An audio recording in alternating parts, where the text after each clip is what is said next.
aujourd'hui, maintenance. Et bien ça se passe là, à l'avant.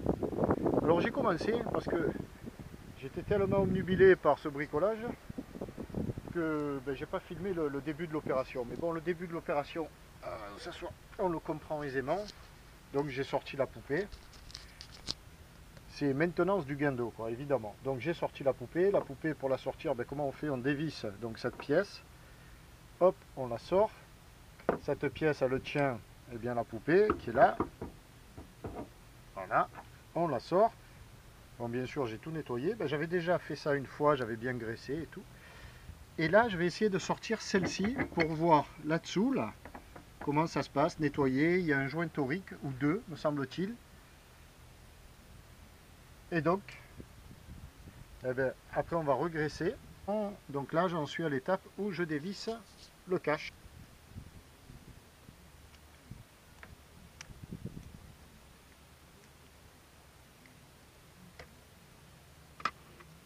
Voilà, alors à cette étape-là, on va enlever ça, en espérant que... Voilà, donc ça s'enlève. Et oui, et là, il y a deux vis, deux vis à laine, deux vis creuses. On va les enlever pour pouvoir enlever, hop, on pivote gentiment, enlever cette pièce métal qui nous empêche pour l'instant de sortir le barbotin. Donc on va dévisser ça. On va mettre un peu de W40 pour faciliter. C'est pour ça qu'il est important de bien tout rincer quand on rentre au port, parce qu'alors là, évidemment, c'est soumis à l'eau de mer. Évidemment, cette pièce, elle était un peu dure à venir, mais bon, c'est venu. C'est bien serré, forcément, hein, parce que ça joue un rôle crucial, ça.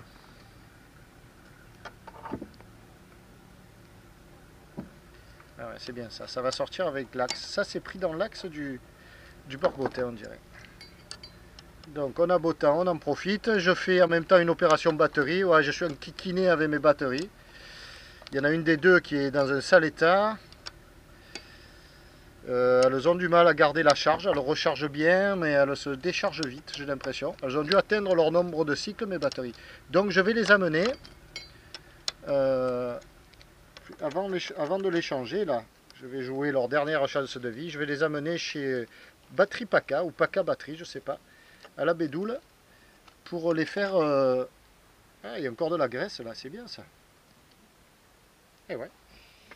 Pour les faire, leur faire un bilan. Ces deux batteries, c'est 2 fois 115 ampères. On va leur emmener. Mais où va-t-on?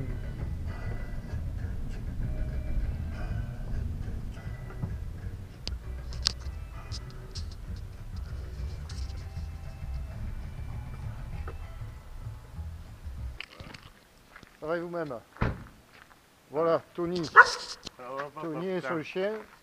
Je trouve que c'est tellement joli ici. Ça, ce sont les anciens fours à chaud. C'est la première cimenterie de la Farge. C'est la première cimenterie de la Farge. Mais on va faire un petit point sur les premières cimenteries de la Farge. Et alors, pourquoi ici? Parce que pour faire du ciment, il devait falloir de la chaux, et ici il y en avait, non? Toute la colline derrière, elle est creusée, ils ont creusé tout derrière. Voilà. Comment c'était juste à côté, quoi. Et il y a tout qui partait d'ici, en calèche jusqu'à Cassis, de Cassis ça partait en bateau après. Ah ouais, en calèche jusqu'à Cassis. Et oui, et il y avait les carrières de Cassis aussi pour permettre l'embarquement des... Les carrières, c'était là et en bas. Et en bas. Ah ouais, d'accord. Bon, allez, on passe à nos batteries. Voilà, batterie Paca. Alors, je fais de la publicité, je le fais volontiers parce que Tony est quelqu'un de très sympathique, très serviable. Et son domaine, c'est donc la batterie, on l'aura compris. La résonance. Allez, dites-le vous-même, là. La résonance, hein. Voilà, c'est-à-dire on met 80% des batteries, en tout cas, comme des neuves, en deuxième on passe tout l'intérieur. C'est la machine qui s'occupe de ça. Et ça revient à 9. Voilà, voilà, donc je ne sais pas si on a bien entendu, donc je vais le répéter au cas où. vous menez vos batteries chez Tony, il les teste, il voit dans quel état elles sont, et si c'est possible, il a une machine qui désulfate les batteries et il les remet comme neuves. Voilà. Pour un prix, Quart de prix. un quart de prix d'une batterie neuve, et elles sont garanties 1 an derrière, comme des batteries neuves. Un quart de prix.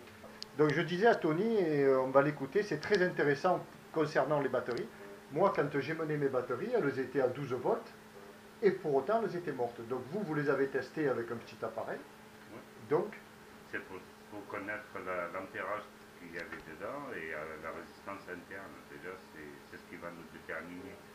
Et si vous voulez, le plus important, c'est l'ampérage plus que la tension. Parce que la tension, on pourra être à 14 volts et 0 ampère. et nous, comment est-ce qu'on peut le mesurer, l'ampérage Il faut un ampéromètre. Il faut un ampéromètre. Voilà. Et l'ampéromètre, c'est différent du petit multimètre. Vous voyez ce que je veux dire là, le tic-tic-tic qu'on tourne là. Le tensiomètre, c'est une chose, mais c'est que pour la tension. Hein. Après, c'est pour connaître l'état de la batterie, plus ou moins pour connaître un peu l'intérieur. C'est un ampéromètre. Un ampéromètre. Voilà. Et pour nous amateurs, ça vaut pas la peine d'en acheter un parce que. Ça dépend. Pour nous, voileux, quoi, je veux dire, parce que nous, moi je m'adresse à. Ça, je le conseille. Plutôt oui. pour ceux qui sont en avance, je le conseille. Parce qu'une fois en mer, vous regardez sur le tableau de bord du bateau, vous voyez que vous l'avez là, l'ampéromètre, là? On peut regarder comment c'est fichu? Il est où, l'ampéromètre? Vous avez plusieurs modèles, hein? Ouais, le modèle commun, quoi, dirais-je, de. Vous avez ça. Ah, voilà, c'est ça, un ampéromètre. Et il y a encore mieux, il peut tester la résistance interne. Voilà, donc ce qui est important, c'est de tester la résistance interne de la batterie. Quoi. Ah, ben on a failli le voir. Pareil, quand on a besoin. Il a disparu. Bon, ben c'est pas grave. Et en plus, si vous venez chez Tony, eh ben, on a droit au café. Bon, peut-être pas tout le monde, hein, mais quand. Voilà. Hein, c'est pas un café, attention, c'est pas ce que je veux dire. Voilà, ah voilà, il vient de dire si on est gentil. Voilà. On a droit au café. Moi, je suis en train de me rendre compte que je dis ça et que les gens vont me dire qu'ils vont attendre leur café, que Tony n'est pas du tout obligé de faire un café, donc je dis des bêtises. Mais bon, voilà, c'est sympa. Pour les gentils, ils viennent de le dire, c'est pas moi qui l'ai dit. On a droit au petit café. Allez, opération. Et sûrement, ça sort. Voilà. Là-dessous, bah, là aussi, il y a de la graisse. Hein. Là, il y a un petit. Là, il y a encore de la graisse. Donc, eh ben là, il y a encore de la graisse. Cette pièce, bon, ben, elle est en place. Hein. De mon barbotin, il est à peu près en bon état. Et là, je crois qu'il y a encore une pièce. Alors on le pose délicatement. Bien sûr, le risque, c'est que tout tombe à la flotte. Cette pièce, est-ce qu'elle sort cette pièce-là? Normalement, oui. Et voilà, sûrement. Donc elle, ben, c'est la même que l'autre. Il y a encore bien de la graisse aussi. Là, il y a une rondelle.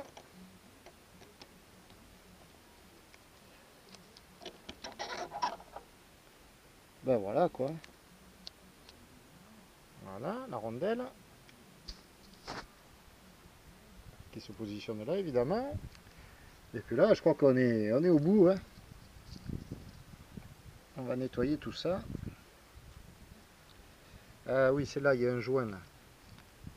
Ah, là, il y a un joint, ouais, effectivement. On va nettoyer tout ça, là. Ce joint-là, il ne faut pas qu'il soit abîmé. Eh, ouais. Un ou deux, même. Alors, on va chercher de quoi nettoyer. Bon, ben, on va nettoyer ça. Ben, puisqu'il y a un joint, c'est étanche. Si c'est étanche, on va y envoyer du produit un peu... On va nettoyer à l'eau avant. Hein.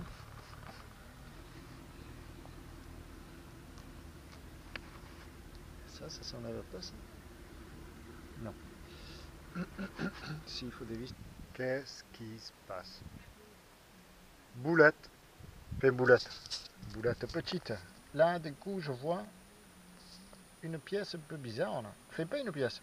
Là, je vois une concrétion. Là-dessus, là. Je me dis, tiens, c'est sale, là.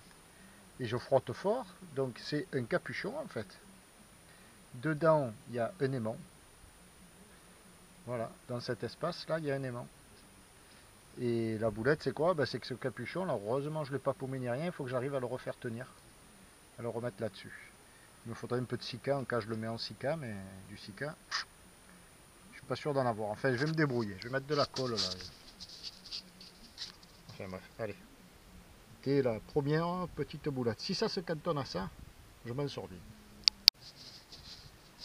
Donc voilà, le fond du fond sous le barbotin, le socle quoi du barbotin guindo. Là il y a un joint aussi, caoutchouc, bon je le laisse. Hein. Et ce joint peut-être il correspond à cet emplacement de cet aimant là. Voilà, là on a un aimant dont je me demande bien à quoi il sert. Alors si quelqu'un a la réponse, peut-être en passant là. Voilà, quand le guindo tourne, il passe là, l'aimant. Mais pour autant, j'ai pas de compteur de chaîne. Donc je ne sais pas. Voilà, si quelqu'un peut me fournir la réponse. Alors là, on voit qu'on a les joints. Il y a même les caractéristiques du joint dessus, là. Mais ils sont en bon état. Hein. Donc surtout, je ne vais pas les soulever. Alors évidemment, ben, il ne faut pas qu'ils soient abîmés parce que dessous, ben, il y a le guindo. Hein. Guindo électrique, évidemment. Donc s'il y a une fuite là, c'est mal barré. Et bien voilà, on va tout remonter. Toutes nos pièces sont là. On va finir fignoler de bien les nettoyer, puis on va bien tout regraisser, tout remonter. Ce petit aimant, ben, il y a ce capuchon, mais là le capuchon, comme il a sauté, ben, je vais le remettre quand même avec un peu de... J'ai pas de sika, il aurait fallu de sika, ça peut servir, ça peut le faire, un peu de patex. Quoi. Voilà. Système D. Allez, on remonte tout ça. Voilà, ben, il ne faut pas hésiter à remettre de la graisse. Hein. On met bien de la graisse sur le socle du fond. On avait observé sur ce socle, tiens, je ne vais pas montrer, mais il y avait un tout petit peu de corrosion. Un petit peu. C'est une installation qui a 7 ans au moins. Qui a pas mal servi quand même. Et ben voilà quoi. Ah, là, j'ai pas nettoyé les vis là. Il faut que je nettoie là. Qui a pas mal servi. Donc ben, pour 7 ans d'âge, hein, c'est pas mal. Je trouve. Je m'attendais à pire. Ben. Donc fin du nettoyage. Remontage. Remontage du tout. Donc, cette rondelle, le tout, c'est de ne pas se tromper. Généralement, tu remontes de tout scrupuleusement. Et quand tu arrives au bout, tu te dis, mais et cette pièce, ça va. On va bien remettre de la graisse partout. Déjà le rentre pas. Ah, c'est bon. Voilà. La rondelle, sur la rondelle, de la graisse. Là, pareil.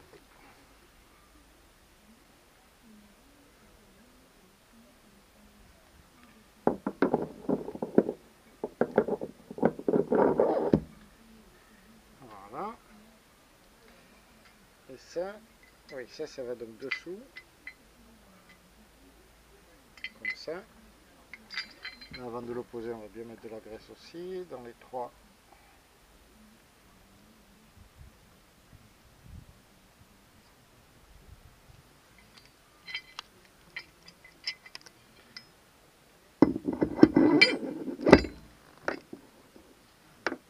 Voilà. Donc on le repositionne bien là. On va remettre les deux écrous. On va nettoyer ça aussi.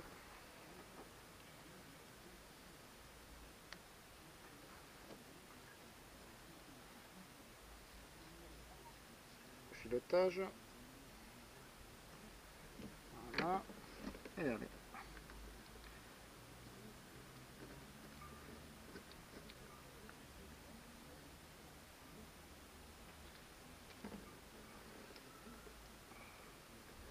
Voilà, on serre. Hop. Hop. C'est pas la peine de serrer comme un mulet. Hein. Allez, on remet de la graisse toute neuve.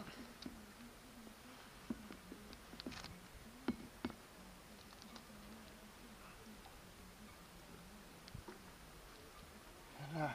Allez, on remet ça. Cette pièce-là. Ah, dans quel sens? Pierrot. Non, c'est pas ça. C'est dans l'autre sens.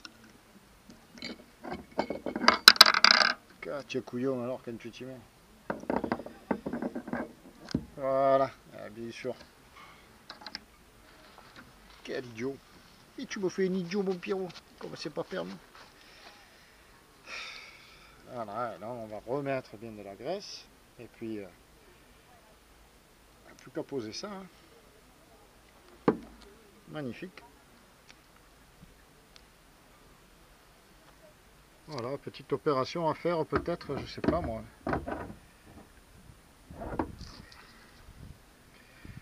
Opération à faire tout... Bah, le mieux c'est tous les ans, ouais, effectivement, mais... Tous les 2 ans, quoi.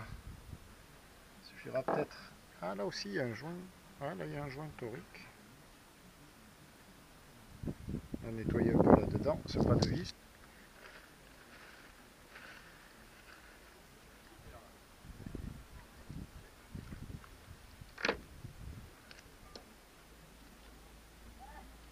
Et voilà. Et on visse. Qu'est-ce que j'ai oublié? Rien.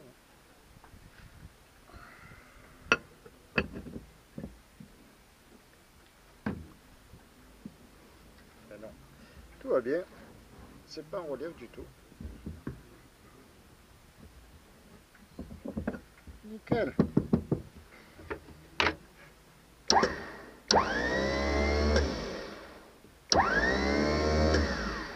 Magnifique. Voilà mon Pierrot. Bonne chose de faite. Ça. Voilà. Et voilà. Donc ça c'est sans la pièce. Et ça c'est avec la pièce plastique qu'on est donc obligé d'enlever. Qui se ferme avec une vis et 2 poêles. On va en mettre de suite. Voilà pour la vis.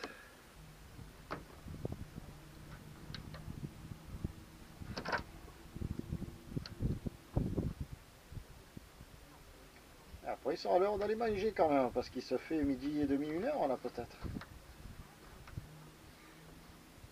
Bon, au coût de l'opération, 1h, allez, 1h30 en prenant son temps peinardos quoi. Hein. 1h30, voilà. Il n'y a pas de piège, c'est facile. Si j'y suis arrivé, tout le monde peut y arriver. Il suffit d'être attentif à ce qu'on fait en démontant et en remontant. Le gros risque, ben, c'est comme toujours à bord des bateaux, c'est que ça parte à l'eau, qu'il y ait une pièce qui parte à l'eau, donc méfie. Bonne chose de faite. C'est ces petits riens qui peut-être font que la vie du bateau est un petit peu rallongée. Un petit surplus de vie pour le Tabasco, son Guendo, on prolonge la durée des pièces, leur durée de vie.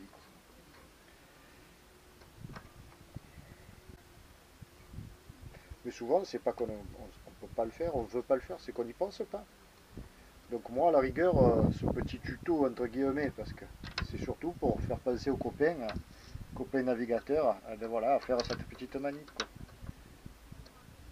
Et puis s'il y a quelqu'un qui l'a déjà faite et qui nous le montre, eh ben, c'est encore mieux. Quoi. Donc voilà, là, il y a quelqu'un qui l'a fait, c'est moi, et je vous le montre. Capuchon. Et après on clipse celui-ci, bon moi je l'ai déjà cassé, là on voit, il y a 2 rondelles comme ça, là, enfin 2 boules. Et moi j'en ai cassé une dans le socle évidemment. Donc il tient plus que par une, mais bon, avec une seule, voilà, il se clipse comme ça. Avec une seule, ça joue. Il faut le savoir, il faut faire attention quand on le soulève. Ça marche encore. Et voilà, il n'y a plus qu'à ranger tout ça maintenant.